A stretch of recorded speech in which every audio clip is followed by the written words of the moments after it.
Buenas noches, abogada Helen Hernández Córdoba. Somos el grupo 13 del paralelo C1 y este es nuestro trabajo investigativo sobre la clasificación del pensamiento lógico. El pensamiento lógico se clasifica en tres: lógica formal, lógica factual y lógica dialéctica.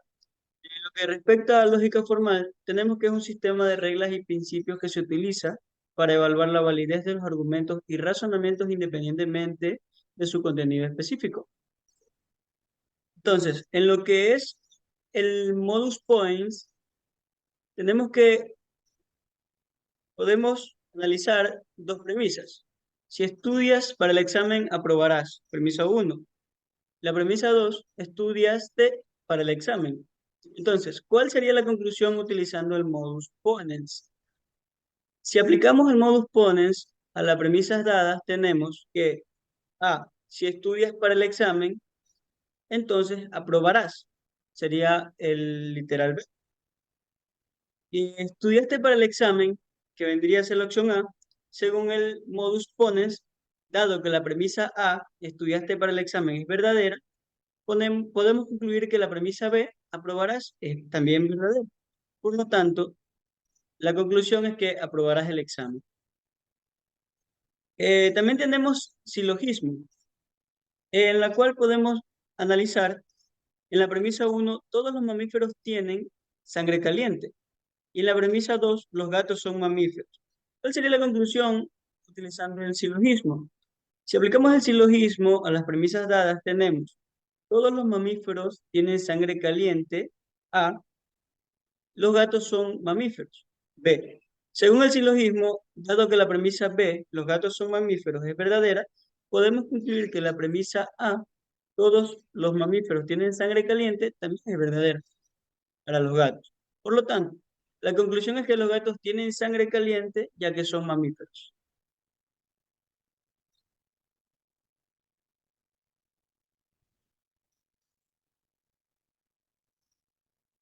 Cuando hablamos de de las leyes de la lógica proposicional, dadas las siguientes premisas, P es verdadero, P implica que Q y Q, utilizando las leyes de la lógica proposicional, ¿cuál sería la conclusión?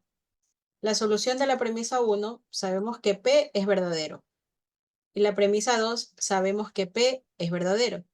Entonces, también es verdadera la premisa. En las leyes de la lógica, podemos observar entonces que la conclusión, utilizando la ley, implica el modus ponderandi es que Q es verdadera. El álgebra booleana puede ser representada como verdadera o número 1 o falsa con la F o número 0. Y se utilizan operadores como AND, OR y NOT.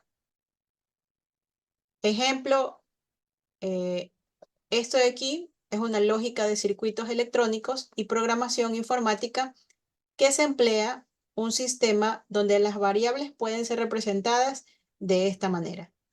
En este caso, Niscorton, insert, está true, else, y el código que es false o en.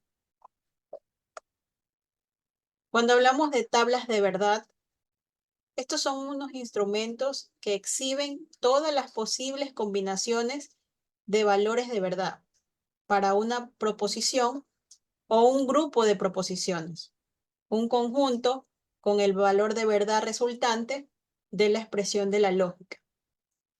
Por ejemplo, en este ejercicio, te compraré dulces, te compraré palomitas. La P, te compraré dulces, representa, y la Q representa al te compraré galletas.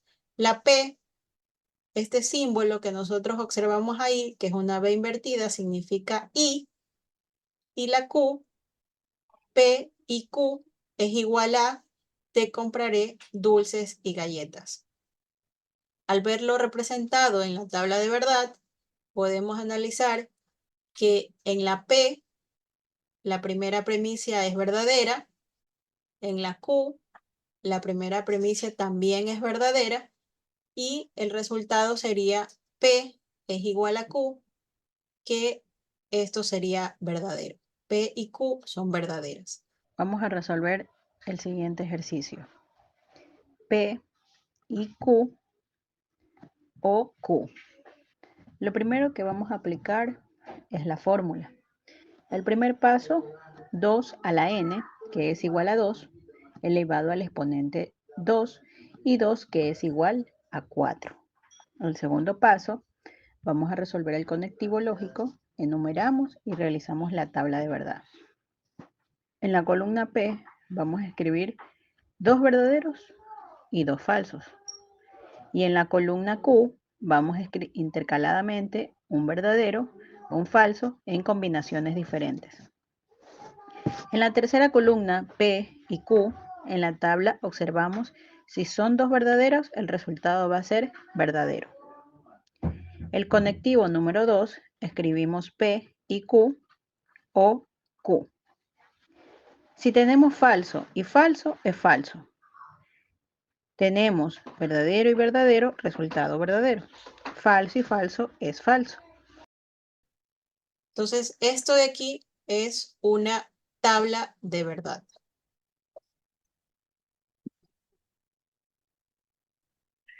Siguiendo con la lógica factual, tenemos como concepto a que es un enfoque de razonamiento que se basa en la evaluación rigurosa y sistemática de hechos o eventos empíricos verificables. Se centra en la recolección y análisis de evidencia objetiva para llegar a conclusiones basadas en la realidad observable. La lógica factual se utiliza en diversos campos, desde la ciencia y la investigación académica hasta el análisis de políticas públicas y el ámbito jurídico, para tomar decisiones informadas y fundamentadas en la evidencia disponible. Sobre esto tenemos dos ejercicios. El primero tenemos como un análisis de datos científicos el siguiente. Un científico analiza datos de un experimento para determinar si existe una relación causal entre ciertas variables. Por ejemplo, podría investigar si un nuevo medicamento reduce efectivamente los síntomas de una enfermedad en comparación con un placebo. Y tenemos otro ejemplo de evaluación de políticas públicas, en donde un analista gubernamental examina datos económicos y sociales para evaluar el impacto de una política pública, como un programa de bienestar social o un cambio en los impuestos, en la calidad de vida de la población.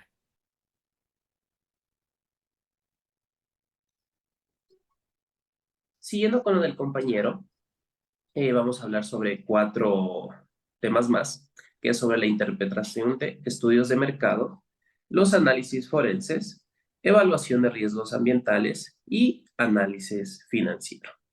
Vamos a empezar con la interpretación de estudios de mercado. Podemos decir que un empresario revisa datos de encuestas y análisis de mercado para identificar tendencias de consumo y tomar decisiones sobre la introducción de un nuevo producto o sea mismo la expansión de su negocio. Vamos a hablar ahorita de la análisis forense, que dice que un experto forense examina la evidencia física con muestras de ADN o huellas dactilares para determinar la causa de un incidente, como un crimen o un accidente, y ayudar a la investigación y resolución del caso. Tenemos también la evaluación de riesgos ambientales. Podemos decir que un científico ambiental recopila datos sobre la calidad del aire, el agua y el suelo de una determinada área para evaluar los posibles riesgos para la salud humana y el medio ambiente y recomendar medidas de mitigación o regulación para evitar dicho esto, ¿no? Y por último tenemos el análisis financiero, que podemos decir que un analista financiero examina datos económicos y financieros para evaluar el rendimiento de una empresa, determinar su valoración o pronosticar su futuro financiero a largo plazo. Tenemos la lógica dialéctica. Desde el punto de vista filosófico, existen varias teorías acerca de la lógica dialéctica. Entre estas tenemos, el científico Elie de Gortari define la lógica dialéctica como la ciencia que estudia el conocimiento científico en su integridad, en su desarrollo evolutivo y en el desenvolvimiento del pensamiento que lo refleja. Esto no quiere decir que para Gortari la lógica dialéctica tiene un carácter reflexivo. El filósofo griego Platón fue el primero en usar la lógica dialéctica como un método para responder a algo, ya que él consideraba que por medio de ella se llegaba a la verdad.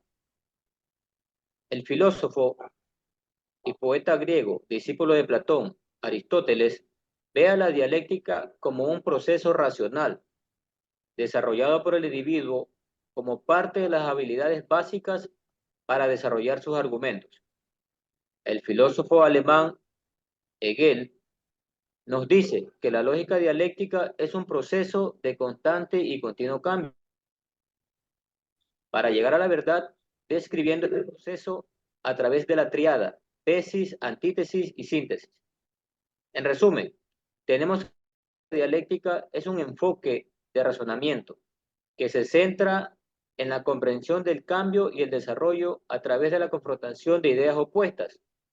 Se basa en el proceso de antítesis y síntesis, donde las ideas iniciales serían la tesis, se confrontan con ideas opuestas, que sería la antítesis, para llegar a una nueva comprensión o solución, que sería la síntesis. La complejidad de los procesos y fenómenos en diversas áreas, desde la filosofía hasta las ciencias sociales, reconociendo que el cambio y la evolución son inherentes a la naturaleza de la realidad. Vamos a hacer el análisis de un ejercicio utilizando la tríada. Vamos a tener como tesis: en una sociedad existe un sistema educativo tradicional, el cual se centra en la memorización y la repetición de la información. Como antítesis vamos a tener que surgen movimientos educativos alternativos, los cuales promueven el aprendizaje activo, la creatividad y la participación del estudiante en su propio proceso educativo. Al unir estas dos vamos a sacar una síntesis, la cual nos va a decir que con el tiempo la combinación de los enfoques tradicionales con los alternativos y la educación, los alternativos en la educación conduce al desarrollo de métodos pedagógicos más exclusivos y efectivos, que integran aspectos de ambos enfoques para satisfacer las necesidades y habilidades individuales de los estudiantes de una manera más completa. En conclusión, la comprensión de la lógica formal nos permite evaluar y construir argumentos de manera coherente y válida, desarrollando habilidades de pensamiento crítico, conocimientos como el modus ponens y las leyes lógicas que nos ayudan a identificar falacias y argumentos sólidos. En debates, contextos profesionales, la lógica factual nos capacita para tomar decisiones fundamentadas en evidencia objetiva, ya sea ciencias políticas o análisis financiero. Por último, la lógica dialéctica también nos ayuda a entender y a abordar la complejidad del cambio, fomentando la confrontación de las ideas y la búsqueda de soluciones inclusivas. En resumen, estas herramientas nos permiten pensar con claridad y argumentar con validez y tomar decisiones informadas en todos los aspectos de nuestras vidas. Muchas gracias.